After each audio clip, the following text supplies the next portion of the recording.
अनंत संसार समुद्रतारा नौकायिताभ्यां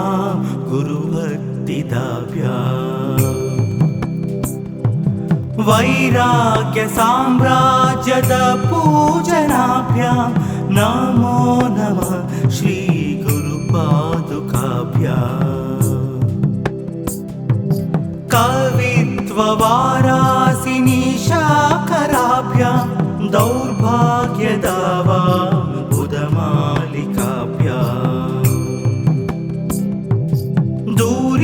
दूरीकृतानम्र विपत्तिताभ्यां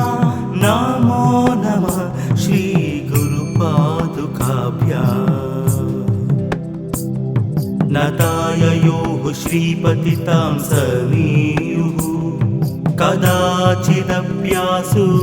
दरिद्रवर्या मूकाश्च वाचस्पतितां हिताभ्यां नमो नमः श्री गुरुपादुकाभ्याम्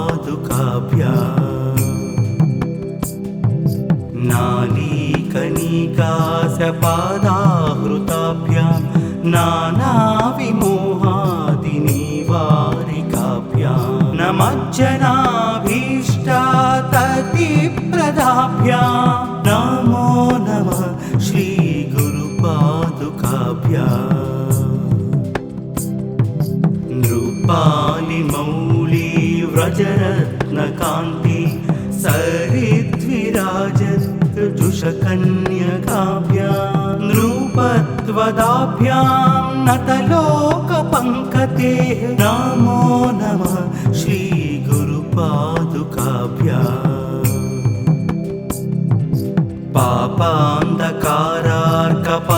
पापान्धकारार्कपरम्पराभ्यां तापत्रयाहीन्द्रखगेश्वराभ्यां जाढ्यादिसंशोणवाडवाभ्यां नमो नमः श्री गुरुपादुकाभ्याम् समाधिषट्क प्रदवैभवाभ्यां समाधिदान व्रतदीक्षिताभ्याम्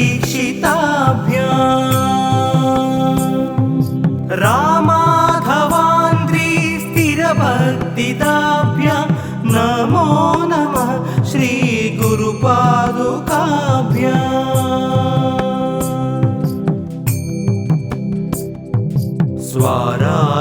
स्वारार्चपाराणा अखिलेष्टदाभ्यां स्वाहा साहा यक्षधुरन्धराभ्यां स्वाताश्च भावप्रदपूजनाभ्यां नमो नमः श्री गुरुपादुकाभ्याम् कामादिसर्प व्रजगारुडाभ्यां विवेकवैराग्यनिधिप्रदाभ्यां बोधप्रदाभ्यां द्रुतमोक्षदाभ्यां नमो नमः श्री गुरुपादुकाभ्याम्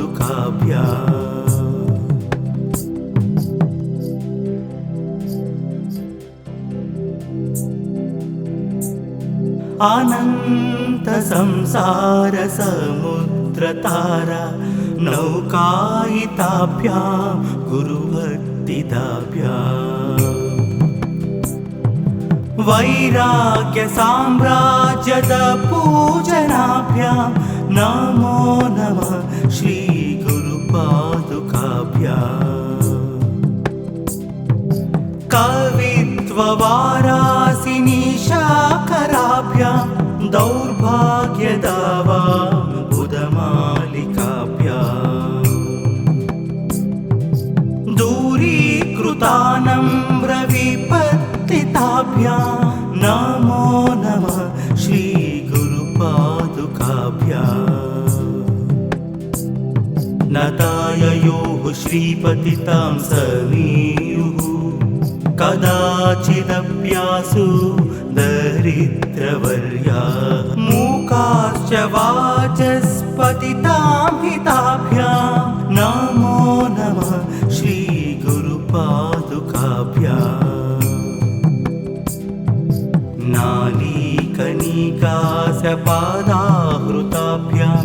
नानाविमोहादिनिवारिकाभ्यां नमज्जनाभीष्टाततिप्रदाभ्यां नमो नमः श्रीगुरुपादुकाभ्याम्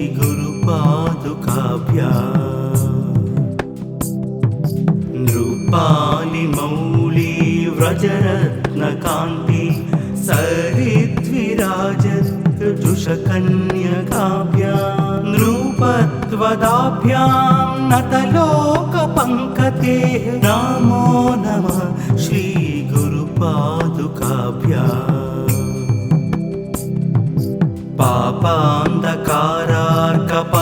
पापान्धकारार्कपरम्पराभ्यां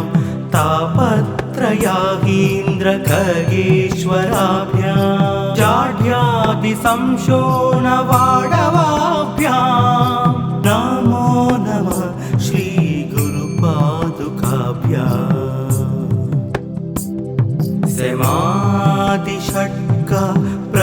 समाधिषट्कप्रदवैभवाभ्यां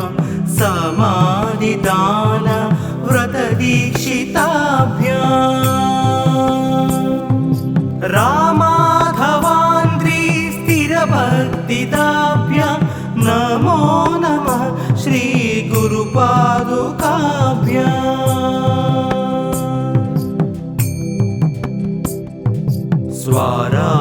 स्वारार्चपाराणा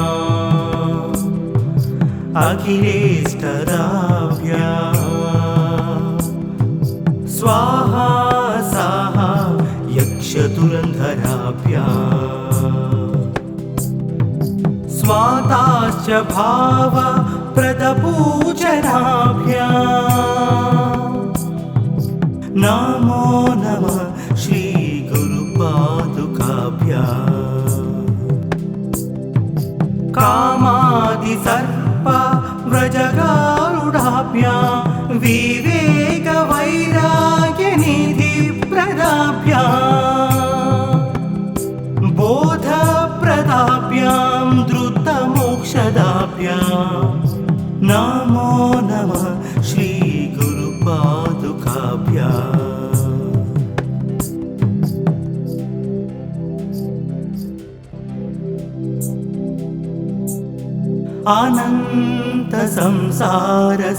अनन्तसंसारसमुद्रतारा नौकायिताभ्यां गुरुभक्तिदाभ्याम् वैराग्यसाम्राज्यदपूजनाभ्यां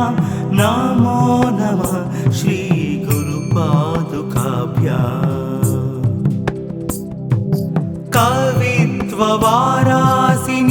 कवित्ववारासिनीशाकराभ्यां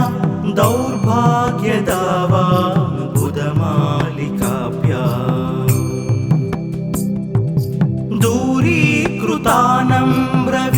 दूरीकृतानम्रविपत्तिताभ्यां नमो नमः श्रीगुरुपादुकाभ्याम् नताययोः श्रीपतितां समीयुः कदाचिदप्यासु दरिद्रवर्या मूकाश्च वाचस्पतितां हिताभ्यां नमो नमः श्रीगुरुपादुकाभ्याम् नालीकनिकासपादाहृताभ्यां नानाविमोहादिनिवारिकाभ्यां नमज्जनाभीष्टाततिप्रदाभ्यां नमो नमः श्रीगुरुपादुकाभ्याम् नृपालिमौली व्रजरत्नकान्ति सरिद्विराजत्जुषकन्यकाभ्यां नृपत्वदाभ्यां नतलोकपङ्कते नमो नमः श्रीगुरुपादुकाभ्याम् पापान्धकारार्कपरम्पराभ्यां तापत्रयागीन्द्रखगेश्वराभ्यां जाढ्यादिसंशोणवाडवाभ्यां नमो नमः श्रीगुरुपादुकाभ्याम्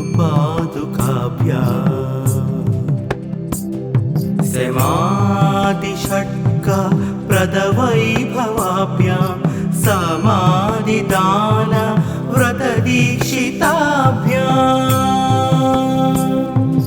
रामाधवान्द्री स्थिरभक्तिदाभ्यां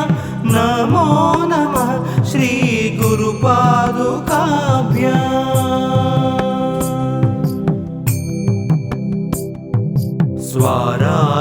स्वारार्चपाराणा अखिलेष्टदाभ्याम् स्वाहा साहा यक्षधुरन्धराभ्याम् स्वाताश्च भाव प्रदपूजनाभ्याम् नमो नमः श्रीगुरुपादुकाभ्याम् कामादिसर्प व्रजगारुडाभ्याम्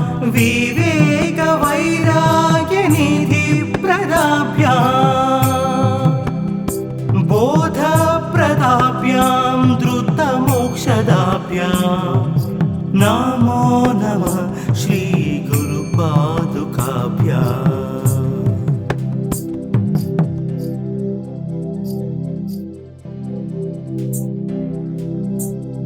अनंत संसार समुद्रतारा नौकायिताभ्यां गुरुभक्तिदाभ्याम् वैराग्य साम्राज्यद पूजनाभ्यां नमो नमः श्रीगुरुपादुकाभ्याम् कवित्ववारासिनी शाकराभ्यां दौर्भाग्यदावाम्बुदमालिकाभ्याम्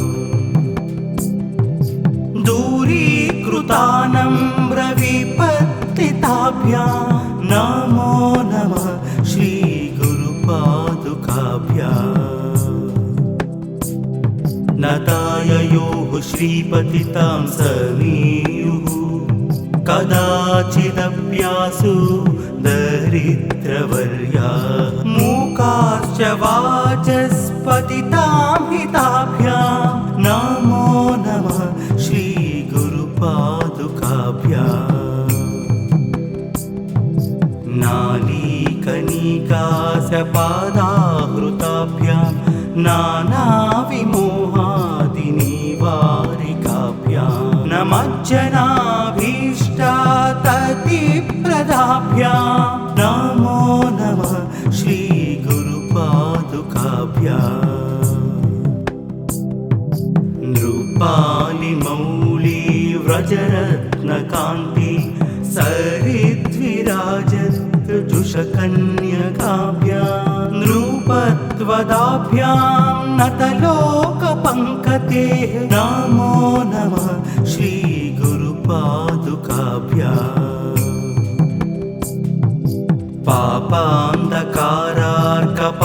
पापान्धकारार्कपरम्पराभ्यां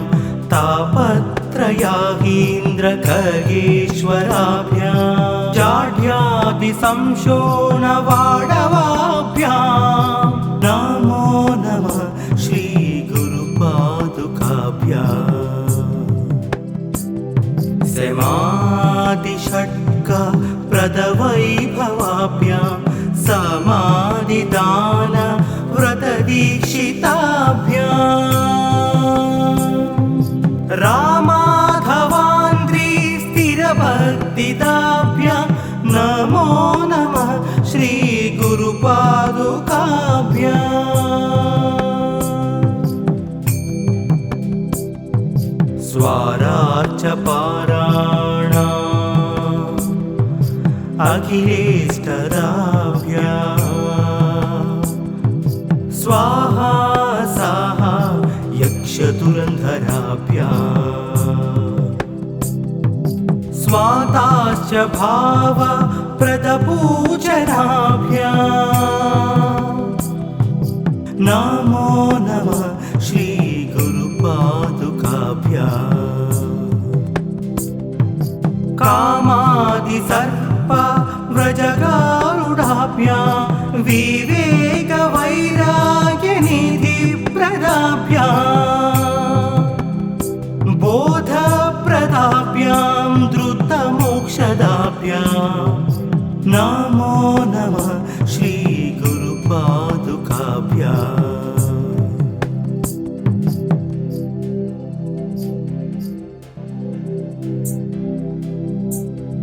अनंत संसार समुद्रतारा नौकायिताभ्यां गुरुभक्तिदाभ्याम्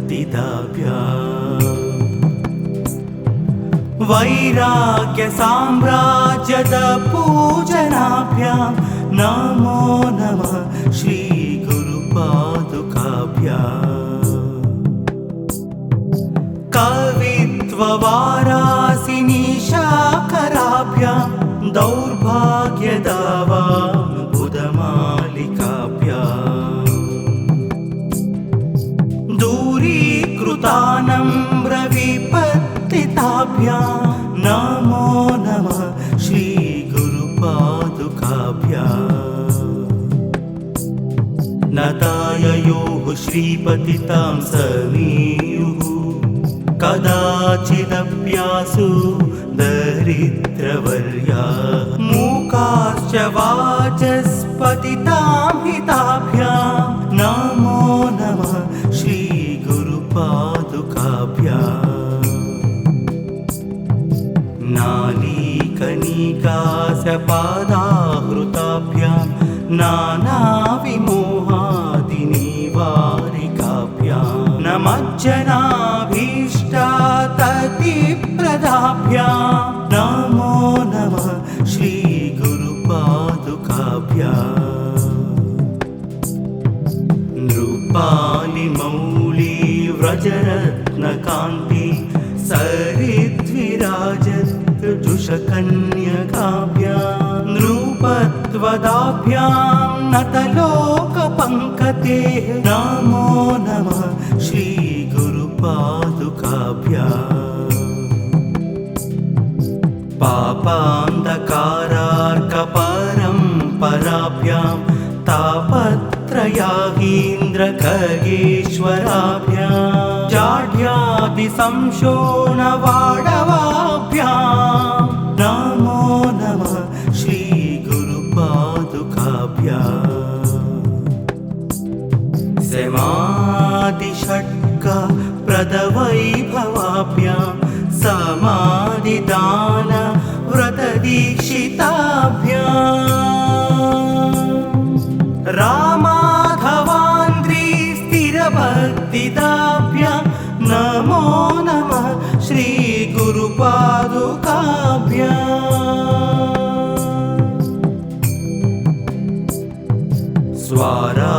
स्वारार्चपाराणा अखिलेष्टदाभ्यां स्वाहा साहा यक्षधुरन्धराभ्यां स्वाताश्च भाव प्रदपूजनाभ्यां नमो नमः श्री गुरुपादुकाभ्याम्। कामादिसर्प व्रजगारुडाभ्यां विवेकवैराग्यनिधिप्रदाभ्यां बोधप्रदाभ्यां द्रुतमोक्षदाभ्यां नमो नमः श्री गुरुपादुकाभ्याम्।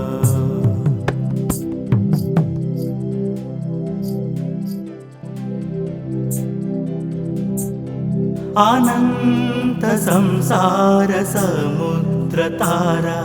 नौकायिताभ्यां गुरुभक्तिदाभ्याम् वैराग्य साम्राज्यद पूजनाभ्यां नमो नमः श्री गुरुपादुकाभ्याम्। कवित्व वारासिनी शाकराभ्यां दौर्भाग्यदावां बुधमालिकाभ्याम् दूरीकृतानम्र विपत्तिताभ्यां नमो नमः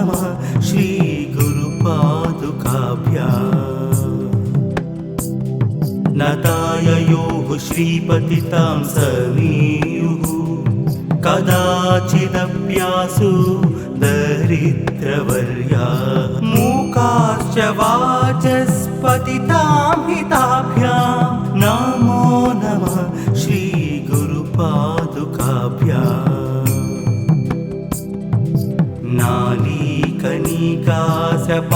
नालीकनिकासपादाहृताभ्यां नानाविमोहादिनिवारिकाभ्यां नमज्जनाभीष्टाततिप्रदाभ्यां नमो नमः श्रीगुरुपादुकाभ्याम् नृपालिमौली व्रजरत्नकान्ति सरिद्विराजत्जुषकन्यकाभ्यां नृपत्वदाभ्यां नतलोकपङ्कते नमो नमः श्रीगुरुपादुकाभ्याम्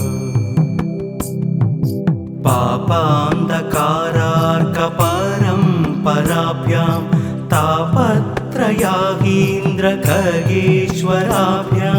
जाढ्यादिसंशोणवाडवाभ्यां नमो नमः श्रीगुरुपादुकाभ्याम्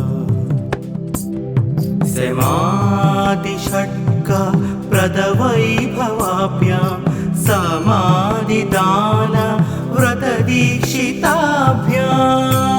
समाधिदानव्रतदीक्षिताभ्याम् रामाधवान्द्री स्थिरभक्तिदाभ्यां नमो नमः श्रीगुरुपादुकाभ्याम्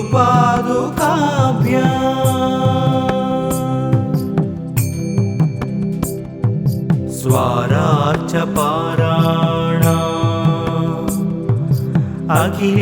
अखिलेष्टदाभ्यां स्वाहा साहा यक्षधुरन्धराभ्यां स्वाताश्च भावप्रदपूजनाभ्यां नमो नमः श्रीगुरुपादुकाभ्याम्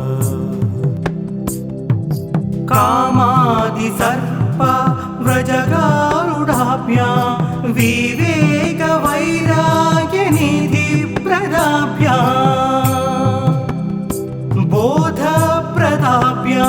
द्रुतमोक्षदाभ्यां नमो नमः श्रीगुरुपादुकाभ्याम्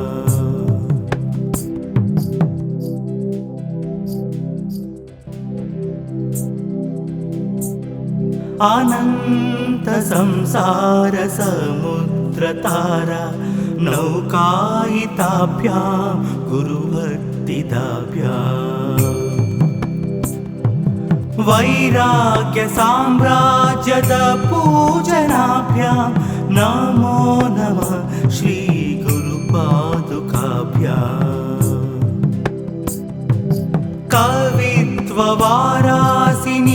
कवित्ववारासिनीशाकराभ्यां दौर्भाग्यदावाबुधमालिकाभ्याम्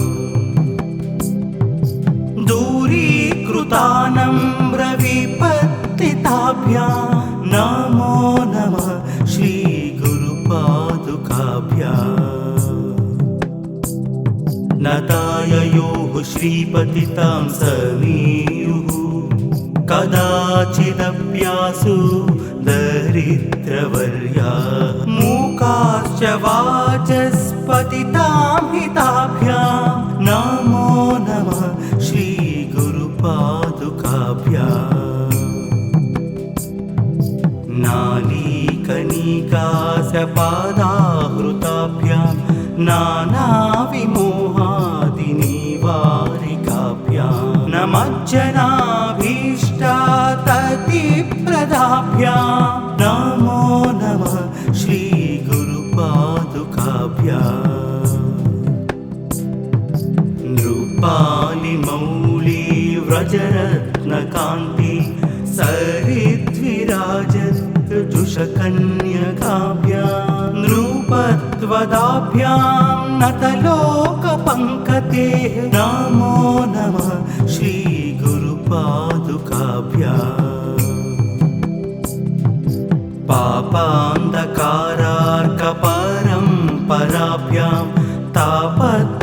जाहीन्द्रखगेश्वराभ्यां जाढ्यादिसंशोणवाडवाभ्यां नमो नमः श्रीगुरुपादुकाभ्याम् समाधिषट्क प्रदवैभवाभ्यां समाधिदान व्रतदीक्षिताभ्याम् रामाघवान्द्री स्थिरभक्तिदाभ्यां नमो नमः श्रीगुरुपादुकाभ्याम् स्वारार्चपाराणा अखिलेष्टदाभ्याम् स्वाहा साहा यक्षधुरन्धराभ्याम् स्वाताश्च भाव प्रदपूजनाभ्याम् नमो नमः